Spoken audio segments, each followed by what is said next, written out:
your first encounter with the storms? Means when you just joined the Navy.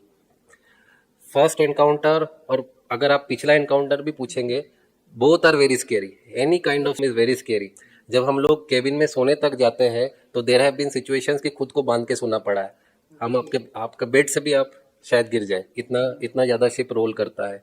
There has been situation in one of my ships which was a very small ship. It was just a 120-meter ship, and हम लोग South China Sea, which is one of the roughest seas in the world, और जहाँ पे storm के बहुत chances होते हैं, वहाँ से हम लोग गुजर रहे थे. रात का टाइम था और मैं कैडेट था. तो एक लाइफ राफ्ट करके होता है शिप में, जो आप लोग को आई डोंट नो पता है कि नहीं, जो कि सर्वाइवल पर्पज के लिए होता है. वो एक कैप्सूल में होता है जो कि शिप के साइड में भी रखा होता है, आगे भी रखा होता है फॉरवर्ड में. तो मैं ब्रिज पे था और मेरे साथ एक ऑफिसर थे, मैं उस टाइम कैडेट था. तो मैं देखता हूँ कि एक कैप्सूल जो है कहीं बीच में तैर रहा है और पूरा का पूरा डेक पानी से भरा हुआ है. तो मैं बोला कि सर कि कुछ तो तैर रहा है. तो तब पता पड़ा कि वो कैप्सूल ही पीछे आ गया और वो ऑलमोस्ट खुलने वाला है. तो तब हम लोग को पता पड़ा कि आगे भी बहुत सारे डैमेजेस हो चुके हैं और आगे भी पानी जा चुका है. एंड हम लोग उसी सिचुएशन को कंट्रोल करने के लिए देन लाइफलाइन बांधे पूरे डेक पे. एंड देन वी वेंट, वो लाइफलाइन को पकड़ के, लाइफ जैकेट को पकड़ के, लिटरली हमारे सिर के ऊपर से पानी जा रहा था, ऐसा था. क्योंकि it was a very small ship, the weather was very very rough. And फिर हम लोग कैसे भी गए वहाँ पे, सिचुएशन को कंट्रोल किया, वो कैप्सूल को सिक्योर किए. एंड फिर पता पड़ा कि फॉरवर्ड में एक स्टोर है, वहाँ भी पानी भर चुका है. तो लकीली वहाँ पे एक पंपिंग सिस्टम था, जो कि होता भी है हर शिप्स पे. तो उस पंपिंग सिस्टम को एक्टिवेट किया, वहाँ का पानी पंप किया, शिप के हेडिंग को चेंज किया. And somehow we manage the situation. जब तक हम पोर्ट पहुँचे तो बहुत सारे चीज़ें टूटे फूटे बिखरे हुए मिले. तो ये भी है कि एज अ मरीनर हम ये नहीं कह सकते कि भाई स्टॉर्म आ गया, अब जो हो रहा है होने दो, मैं तो अपने केबिन में बैठा रहूँगा. इफ ए स्टॉर्म कम्स, हमको फेस भी करना है. And there are so many lives which have been lost while trying to secure things in a storm.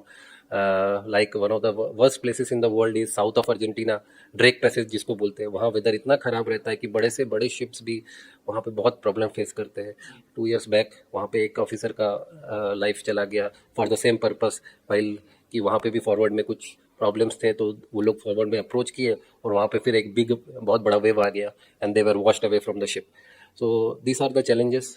Storms is not a joke कि भाई कैसे भी हो हम डील कर लेंगे. उसके लिए भी बहुत तैयारी चाहिए, प्लानिंग चाहिए. हम लोग हमेशा किसी भी पोर्ट से निकलने से पहले वेदर बहुत अच्छे से चेक करते हैं, ट्राई करते हैं कि जो कामेस्ट रूट है उसी को लिया जाए. कोई भी अगर चीज़ें हैं जिसको सिक्योर करना चाहिए, वी मेक श्योर कि हम उसको सिक्योर करें. हैवी वेदर बोलते हैं हम इसको एक्चुअली. तो there is a heavy weather checklist. हम उस चेकलिस्ट के हिसाब से सारे चीज़ें को सिक्योर करते निकलने से पहले, ताकि ऐसे सिचुएशन अराइज ना हो कि स्टॉर्म में किसी को डेक पे जाना पड़ रहा है. और then this is a very life risking situation. So as you are mentioning rough sea routes, which is the roughest sea route you have sailed and which is the roughest sea route in our globe? Again it is all comparative. जैसे कि मैं बोला, as per records शायद Drake passage south of Argentina is the roughest. north of winter north Atlantic Ocean during winters is a very rough sea.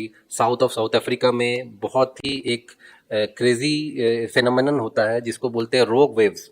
रोग waves इतने high waves आते हैं कि द सी इज काम एंड सब कुछ लगता है अवर कंट्रोल, और फिर अचानक से बहुत ज़्यादा हाई वेव्स आके आपके शिप को हिट करता है, जो कि आपके शिप को डैमेज कर सकता है, लाइफ थ्रेटनिंग हो सकता है. तो that is one situation. Bay of Biscay 300 और 365 में 300 डेज वहाँ पे रफ रहता है. तो ये सब तो है ही. प्लस जैसा कि मैंने बोला कि ना केवल ये थ्रेटनिंग है एंड ऑल है, शिप पे काम तो रुकता नहीं है कि भाई मैं ये नहीं बोल सकता कि रफ सी है तो हम लोग, तो वो जो पैसेज है, let's say Drake passage cross कर रहे हैं या फिर विंटर नॉर्थ अटलांटिक क्रॉस कर रहे हैं, तो it's a let's say 7 day passage.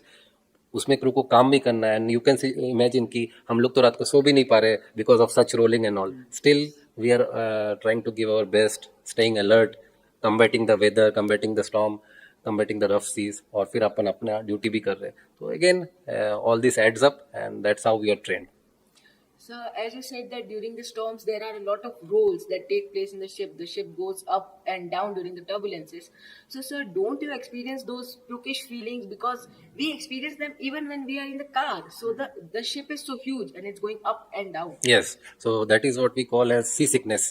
Yes. So forget about storm, उसमें तो लोगों के हालत खराब हो जाते हैं. इवन अगर आप एक नॉर्मल शिप में एक नॉर्मल वेदर में भी जाएंगे and if you have sea sickness you will find it very difficult to survive there. तो again there are lot of people who join merchant navy who have sea sickness and it gets very challenging for them.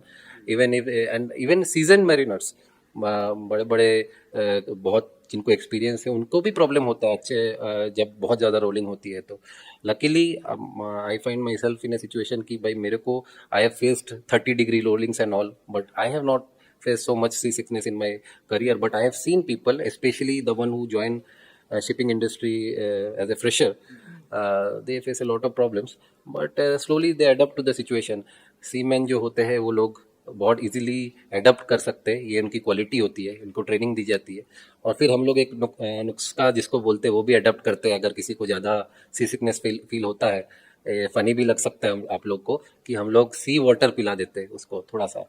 उससे क्या होता है, देखा गया है कि at least 70-80% of the times उसको वो कंट्रोल में हो जाता है थोड़ा.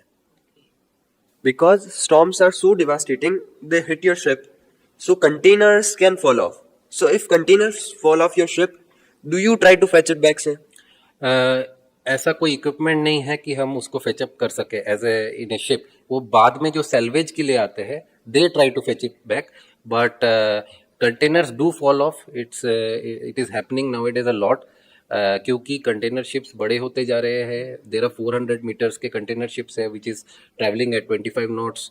एंड जब उनको वेव्स और बैड वेदर हिट करता है, अगर वो उन कंटेनर्स का लैशिंग ठीक से नहीं लिया गया है तो they can fall off and they have fallen off. And it is a very very difficult situation to retrieve it back, almost impossible. In fact जब फॉल ऑफ करते हैं तो शिप का स्टेबिलिटी बहुत खराब हो जाता है, क्योंकि वो जो स्टैक किए हुए हैं उसके हिसाब से शायद शिप एक पर्टिकुलर स्टेबिलिटी पे है, तो अगर कुछ गिरता है तो शायद एक साइड टिल्ट हो जाए या कुछ. And it is a very dangerous situation. If a container falls off and I go and take it, is it mine now? As per law, yes. As per law, yes. But again, there are a lot of glitches and a lot of things जो कि law में आपको पता ही है कि अगर आप courting करेंगे तो it can go into lot of arguments, it will go into court and then may be you will get that container. But yes, in a layman's language वो आपका है.